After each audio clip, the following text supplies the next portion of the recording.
One of my students, I think some of you may have heard this, one of my students from a few years ago, he graduated from teacher education program and went for one of his first interviews.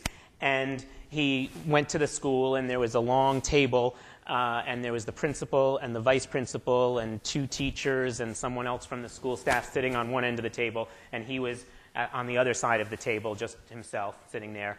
And they started the interview, and they said, John, why do you want to become a teacher? And John stopped and thought for a moment, and he said, power, prestige, and money. And there was a little uncomfortableness in the room, you know, and then they realized he was joking, and actually he does stand-up comedy on the side, and they laughed, and he eventually got the job, right? And it's funny what John said, because, of course, we all know that none of you are going into this profession for the power or the prestige or the money. On the other hand, if you are going in for that reason, you probably maybe should take another course or two and see if this is really what you want to do. But actually, I don't think it's entirely a joke. The prestige and the money are, but the power is not, depending on how you define power. I want to tell a personal story that some of you heard because I told it this fall at the Peace and Global Ed conference, but I'm just going to tell it one more time here because it seems so relevant to the things that we're going to talk about today. I'm from New York City, so I don't say A like Lisa. And I was in New York. I moved here in January of 2002, and I was in New York during the September 11th attacks on the World Trade Center and the Pentagon and so forth. And in fact, I stood with my wife and my daughter on a street corner about half a mile from the World Trade Center, and we watched as the second plane hit the South Tower, and we watched as both buildings collapsed into what I remember thinking was the impossibly dense financial district below. And I remember thinking, I wasn't thinking so much about the people in the building as much as it seems impossible that these enormous structures could collapse into that dense neighborhood there, and what's happening there just a half mile, 18 city blocks away from where we were. I can't really properly describe the haunting silence that followed among the crowd and the people who we were standing with. It was a mixture of shock and grief, of course, and it spread across all our fellow New Yorkers who stood with us on that corner and on countless other corners and in cafes and living rooms throughout the city. And it wasn't long after the second tower fell that the first office workers arrived at the corner that we were standing, covered in debris and dust. Some of them were sort of all white. They looked almost like ghosts from the plaster and all the dust that had happened. And they, of course, carried with them firsthand accounts of what had happened. And as there were some rumors, there was a lot of calm at the beginning, and then there were rumors of gas explosions and poisonous gas and all kinds of things, and spread through the people slowly. And so then a little more panic ensued.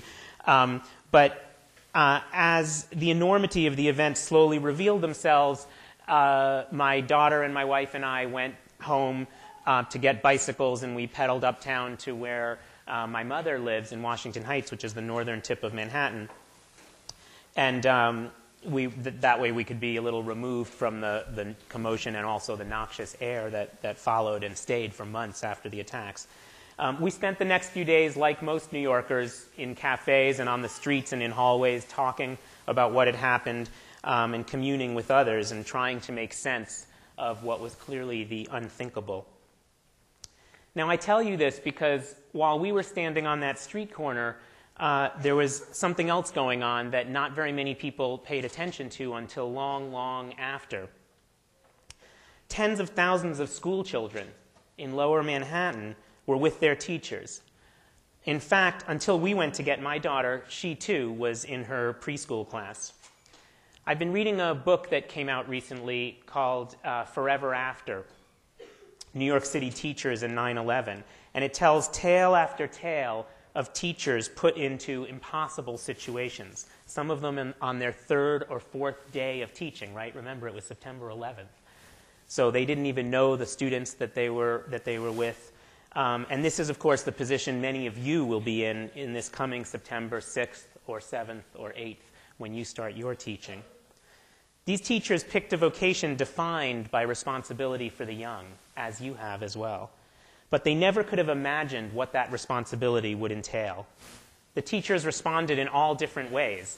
Some had the kids sing songs, draw pictures, get in lines, get their coats. Some teachers escorted the kids outside.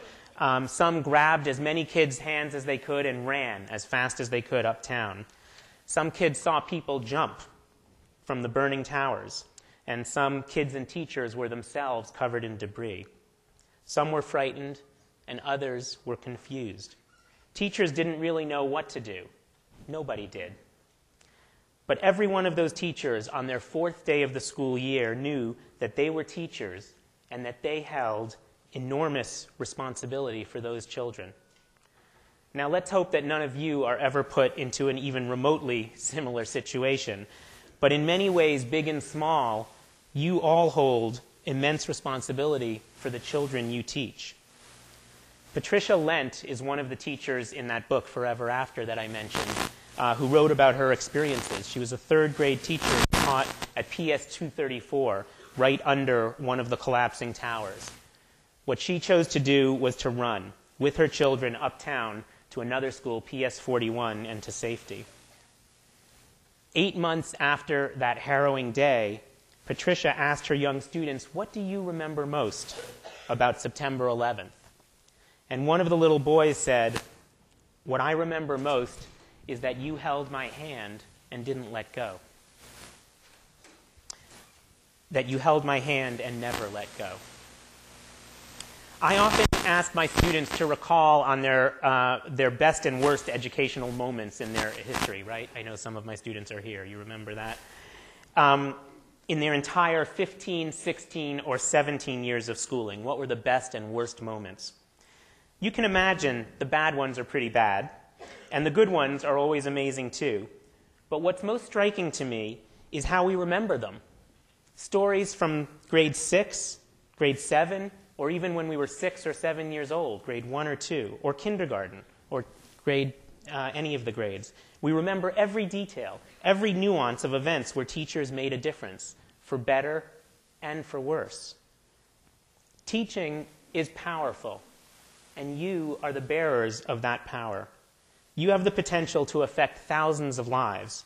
Those curious and frightened faces you encounter in September will come out differently in June. Adrienne Rich wrote that poetry begins in terror and ends in possibility. I suspect it's often the same in education.